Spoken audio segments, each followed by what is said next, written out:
Hey everyone, so I've got this SR500 clutch cover here with a bad gasket, and I don't want to wait for a new one to come in the mail, so I think I'm just going to make one from scratch.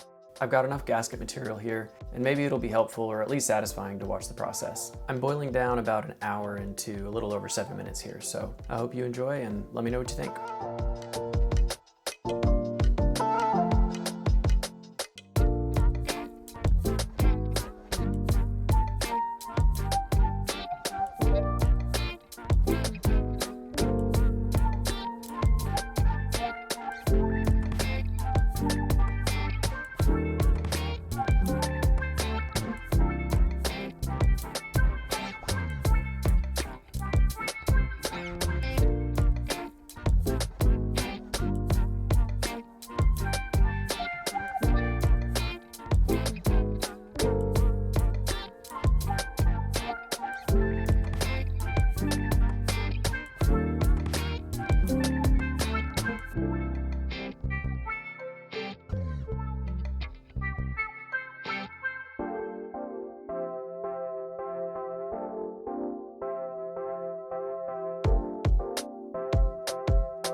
Okay, so that's how I make gaskets anytime I either can't find one or I just don't want to wait for one to come in the mail. And in this case, I just wanted to get this bike back on the road today so I could move on to the next. If you're curious about what I was doing to this bike, I'm about to release that video, so subscribe if you want to see that when it comes out. I also do lots of other motorcycle related stuff, so if you're interested in this kind of thing, leave a comment. I'd love to connect with more motorcycle enthusiasts. Anyway, until next time, thanks for watching.